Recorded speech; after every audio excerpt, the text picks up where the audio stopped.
Bonjour à tous, j'espère que vous trouvez de la joie dans les petits moments du quotidien. J'ai prié pour que Dieu touche vos cœurs et vous garde tout près de lui. N'oubliez jamais à quel point il vous aime. J'ai passé quelques jours à Campos do Jordão, dans l'état de São Paulo, Brésil, avec ma mère et ma sœur. C'est une ville de montagne réputée pour son climat frais et son architecture de style alpin. On la surnomme souvent la Suisse brésilienne. C'est une destination touristique très prisée, surtout en hiver, qui attire les visiteurs grâce à ses paysages magnifiques, ses rues charmantes et ses événements culturels comme son célèbre festival de musique classique. Nous avons séjourné dans une charmante maison Airbnb dotée de 2 cheminées à bois, d'un beau jardin à l'avant et d'un grand balcon offrant une vue superbe sur la ville et les montagnes.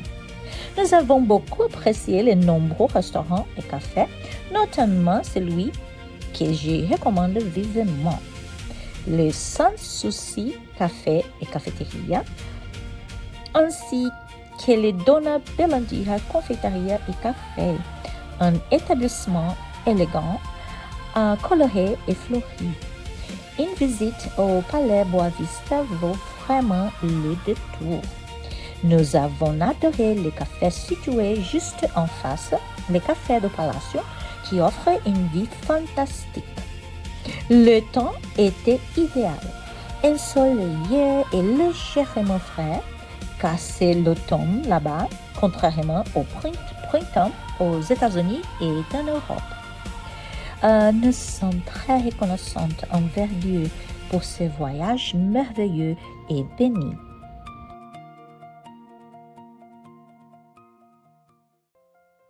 Bonjour!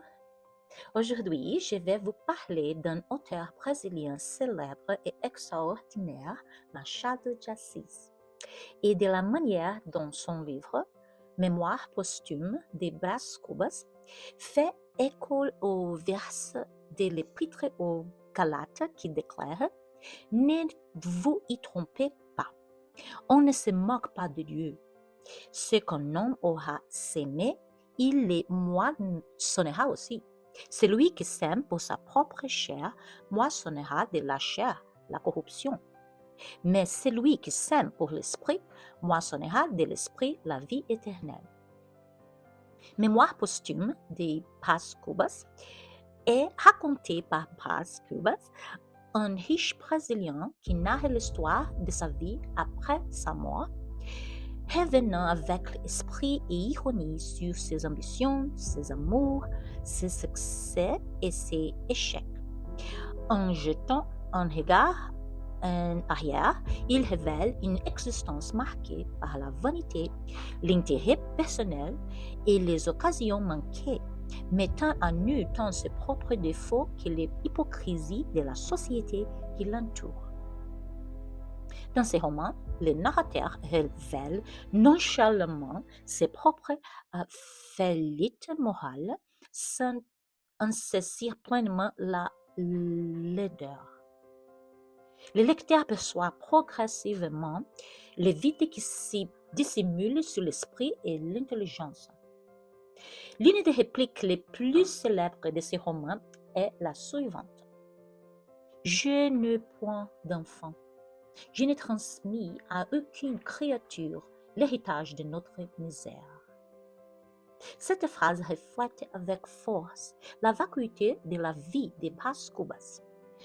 Après avoir couru après les statuts sociaux, les plaisirs, la vanité et l'intérêt personnel, il achève son existence sans avoir rien produit de durable, ni de porteur de vie.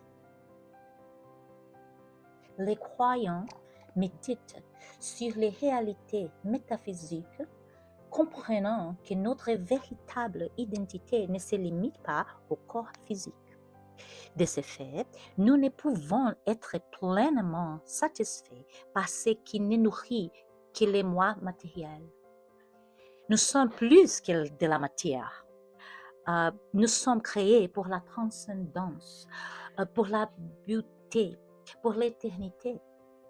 Et c'est pourquoi nous aspirons au jour où nous serons unis à la main de notre âme. Il existe une vieille chanson country chrétienne dont les paroles sont les suivantes. In English. This world is not my home, I'm just a passing through. My treasures are laid up somewhere beyond the blue. The angels beckon me from heaven's open door, and I can't feel at home in this world anymore. Ainsi, même si nous pouvons apprécier la vie ici-bas sur Terre, nous savons que quelque chose de bien meilleur nous attend. J'ai entendu dire que pour être chrétien, il fallait renoncer à tout ce qui est amusant. Dans cette optique, les chrétiens sont perçus comme des êtres malheureux ou contraints. Mais la réalité est tout autre. Les véritables chrétiens éprouvent une paix qui surpasse toute intelligence, même au cœur de la souffrance et des épreuves. La Bible regorge d'exemples incessants. Paul et d'autres apôtres, par exemple, chantant les louanges de Dieu alors qu'ils étaient emprisonnés et enchaînés. Aujourd'hui, particulièrement dans les régions où règne la liberté de culte et l'absence de persécution, l'idée d'un christianisme malheureux se résume souvent à des choix de mode de vie. Elle peut impliquer de renoncer à des pratiques telles que les fêtes de brider, à la multiplicité des partenaires sexuels, à la pornographie ou la consommation excessive d'alcool. Il convient de noter que Jésus lui-même n'a pas condamné le vin en soi. Il en buvait, mais que l'Écriture mette clairement en garde contre l'ivrognerie. S'enivrer au point de perdre tout contrôle, n'est-ce pas une forme de liberté, mais bien une servitude. Incessant, le seul véritable maître du croyant devrait être le Saint-Esprit et non une quelconque dépendance ou impulsion. Mais renoncer à ces choses rend-il réellement une personne malheureuse ou moins joyeuse? Beaucoup soutiendraient le contraire. Il est possible de mener une vie épanouie et joyeuse sans détruire son corps par les excès, sans s'enfermer dans des relations superficielles ou vides de sens, et sans subir les conséquences qui en découlent souvent. Prenons l'exemple de la pornographie. Nul besoin d'être chrétien pour en reconnaître les méfaits. Nombre de psychologues et même de penseurs non religieux reconnaissent ces effets néfastes sur l'esprit, les relations et la maîtrise de soi. Elle n'apporte rien de significatif ni de vivifiant. Elle enlève plus qu'elle ne donne. La question n'est donc pas de savoir si le christianisme supprime la joie, mais s'il nous détourne des plaisirs éphémères qui peuvent nous asservir pour nous orienter vers une liberté et une paix plus profonde et plus durable. Revenons à Bras Cubas, une autre phrase marquante de ce roman est « Nous tuons le temps nous enterre ». Oh. Cette phrase illustre la futilité et l'ironie qui imprègnent les romans. Bras Cubas passe une grande partie de sa vie dans l'oisiveté, les distractions, la vanité et la frivolité affective. Finalement, le temps les rattrape. À la lumière de l'Épître aux Galates dans la Bible, ces passages évoquent l'idée qu'une vie centrée sur la chair engendre finalement la stérilité et la corruption plutôt que des fruits spirituels. Cette phrase fait écho aux réflexions bibliques sur la mortalité et la vie gâchée, et plus particulièrement à l'idée qu'une vie vécue sans souci finit par engendrer la perte.